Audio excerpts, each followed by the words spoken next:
Britain is facing its most uncertain general election for a generation in May.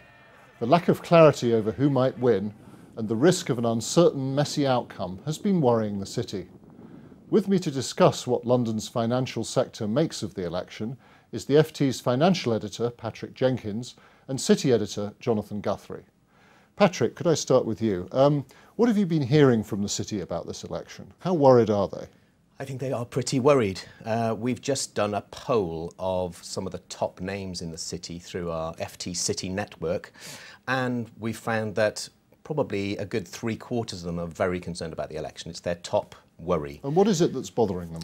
Well, particularly I think the idea of paralysis, because everything is so finely balanced, and the lack of a clear outcome is something that people worry most about. And I think, you know, take someone like Tidjane Thiam, who's the chief executive of Prudential. He talks about this sclerotic consensus that has already been ruling the political landscape for the past few years. That continuing is a big worry. So when Bischoff, the chairman of the Financial Reporting Council, expresses a similar view about it's a year of worry and anxiety, he talks about. Jonathan, do you think the city's right to be worried about paralysis?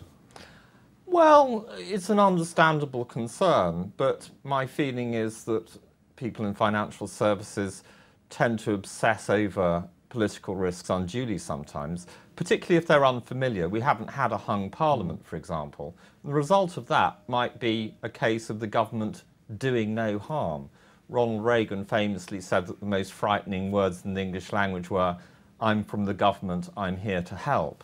You could see a scenario where a hung parliament would avoid two outcomes which scare business a lot. One is a Tory majority leading to a Brexit referendum. The second is Labour in power and being really quite aggressive in terms of price controls and tax. What have you been hearing, Patrick, about policy from the city network? I mean, how concerned are they about Brexit on the Tory side or the Labour perception that they're anti-business? I think those are definitely the two biggest concerns that are expressed. Another one, of course, is over immigration. This is something that, you know, immigration is vital to the city. An estimated 40% of the city's top talent is from outside the UK. If there are constraints on that, then it would make it more difficult for them to operate. And of course, as the Tories swing slightly more to the right to counter the UKIP advance, then that's exactly what people fear.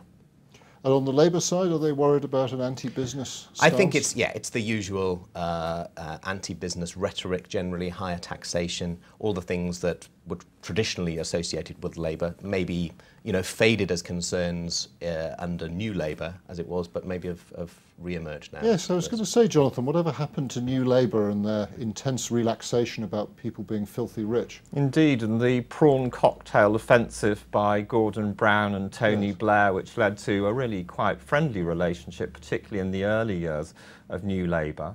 I think it's all gone by the board. Ed Miliband is much more traditional socialist, and this is quite worrying for big business who were used to a comfortable relationship with Labour when it was in power. At the same time, you have to recognise that there is perhaps more of a genuine choice for voters, and that's a healthy thing for democracy. And business, I think, really just needs to sit on its hands most of the time when it comes to politics. The exceptions might be issues like Scottish independence and, following on from that, Brexit, where one would hope that businesses do have a role to play in explaining the consequences and raising some of the concerns. And Patrick, I was wondering if you picked up anything from the city network about views on the economic policies of Labour and the Conservatives, because we've got quite a big gap between them on government spending and borrowing plans, haven't we? That didn't come up, interestingly. I mean, there are definitely concerns about the economic landscape, particularly the Eurozone outlook. I think there's a general consensus everywhere, including among the top city folk, that the prospect of higher interest rates has faded for at least in the short term, and that's, you know, probably not a great thing, even though it makes financing easier. The irony is that in an uncertain world, particularly politically, people don't feel inclined to invest anyway, therefore they feel less inclined to borrow, so they can't if you like, take advantage of the lower interest rate environment that's out there.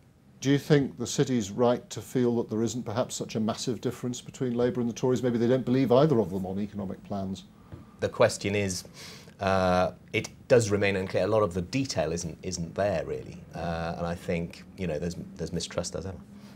Excellent. Okay, well, Patrick and Jonathan, many thanks. And for continued coverage on the British election, the FT will be fielding a large team of commentators and experts, and you can follow it all on ft.com and in the paper.